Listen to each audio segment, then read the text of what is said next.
This video and ones like it are made possible by my supporters on Patreon. If you want to have a say in what games and topics are covered on this channel, head over to patreon.com/Toogie24 and get involved. You can also head over to my Teespring store to buy shirts that you'll never wear in public. Link in the description. Welcome back to my EA NHL vs. NHL 2K comparison series. This is the Cold War.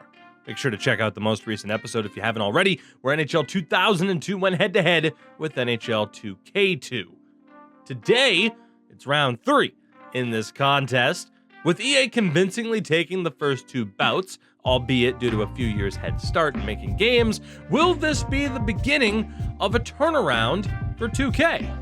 Well, according to the reviews for both games, yes it would be.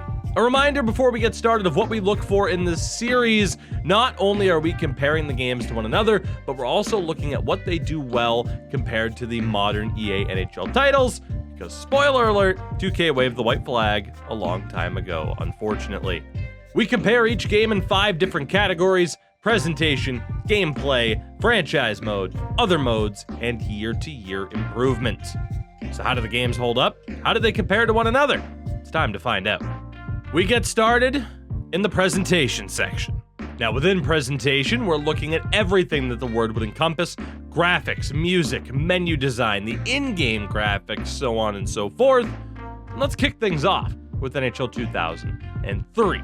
Now, right off the bat, we see the start of a trend. Not too much has changed.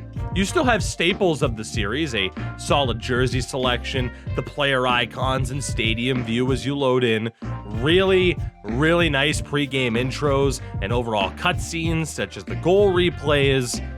You have the return of the legendary Jim Hewson and Don Taylor on commentary, and while I'll say it's still charming and very nostalgic, it is a bit dated at this point. And of course, you have the time capsule of a soundtrack featuring the likes of Default, Gob, Papa Roach, Queens of the Stone Age, Trapped, don't look at their Twitter, and Jimmy Eat World with Sweetness.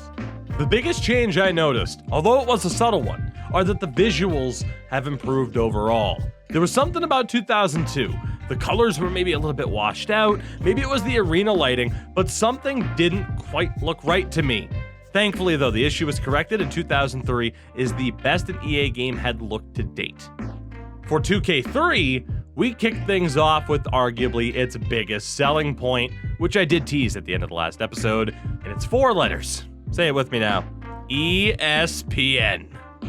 It's all here. The full presentation, the graphics package, overlays, the style of the menus, and of course, iconic music of their own. This was a massive upgrade to 2K's look, and in my opinion, helped further legitimize the series as a whole.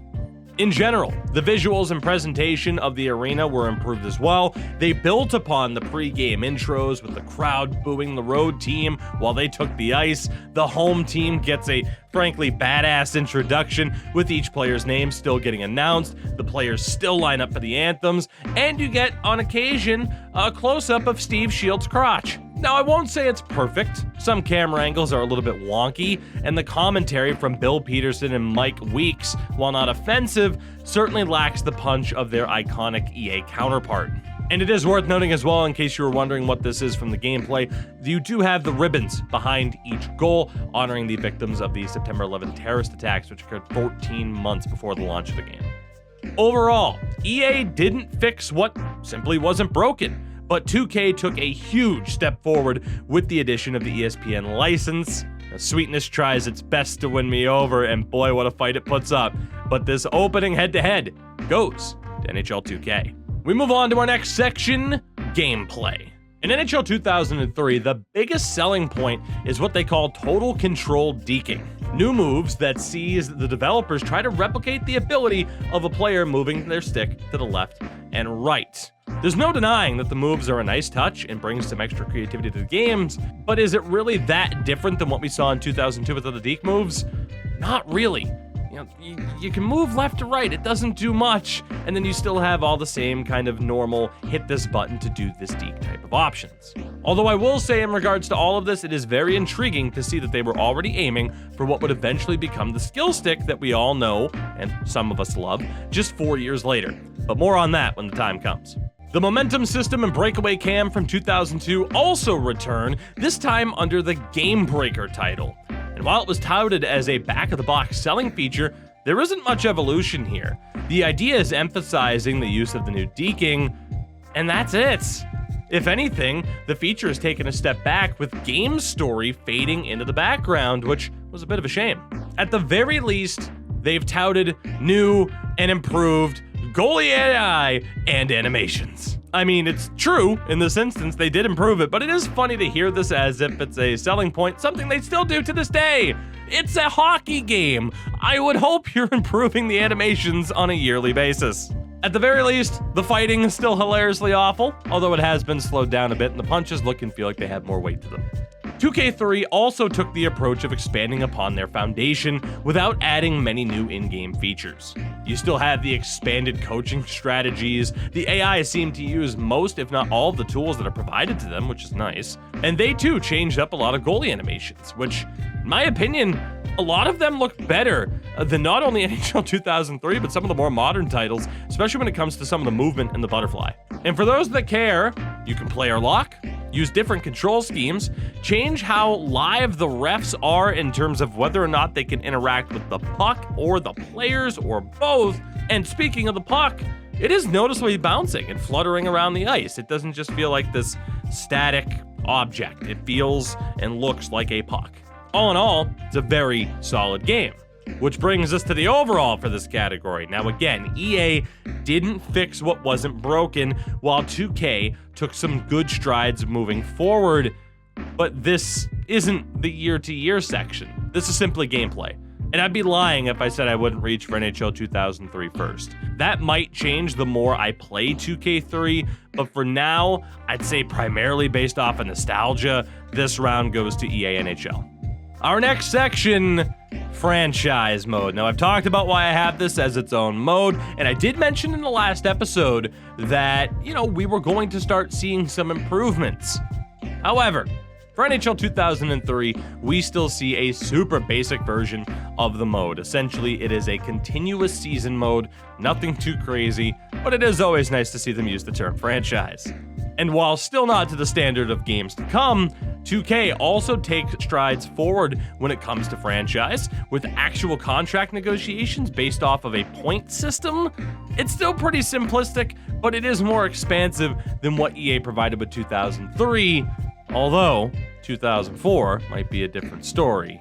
Overall, hands down, 2K wins the round. It's not much, but I can't help but wonder if 2K's direction this year really pushed the urgency for EA to make their big push in franchise with the next year's game.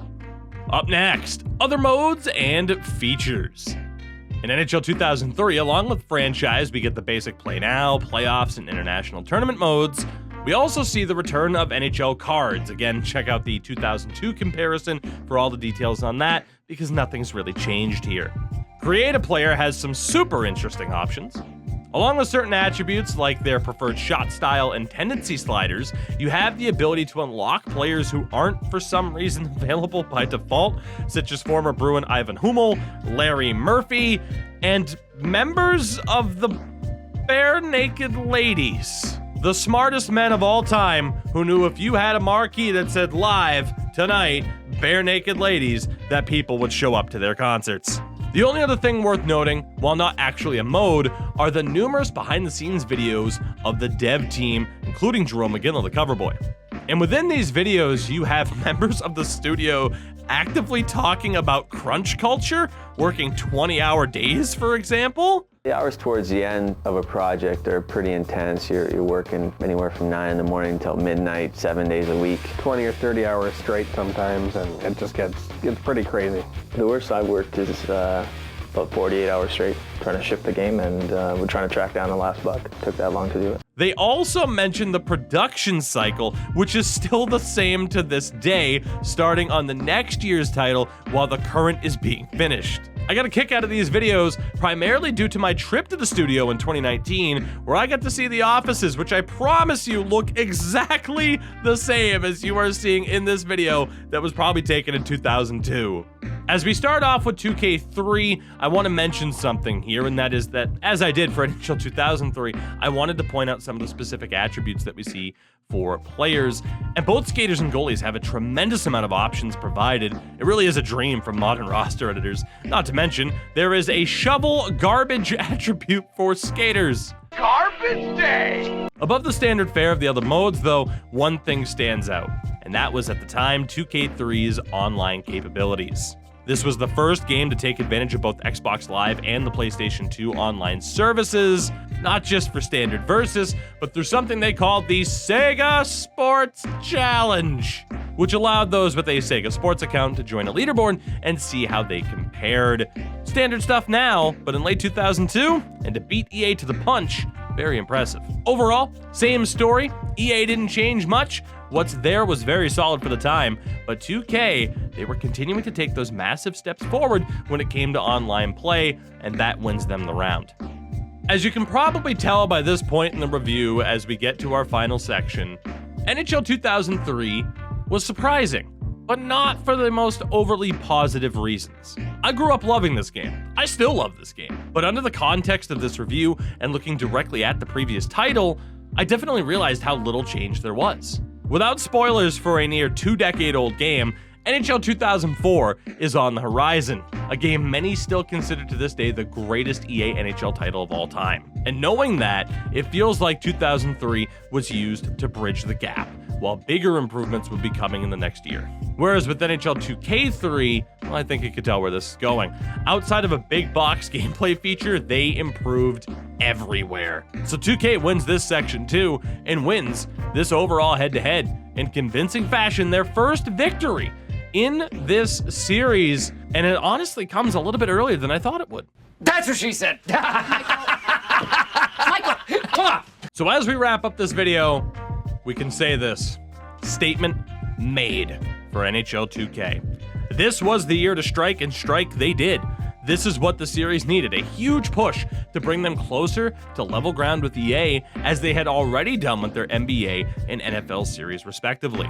EA, they seemingly took the year off in terms of gigantic features, leaving the door open for this head-to-head. But, as I mentioned, that risk might just pay off. As up next, it's NHL 2K4, known as ESPN NHL Hockey, against NHL 2004.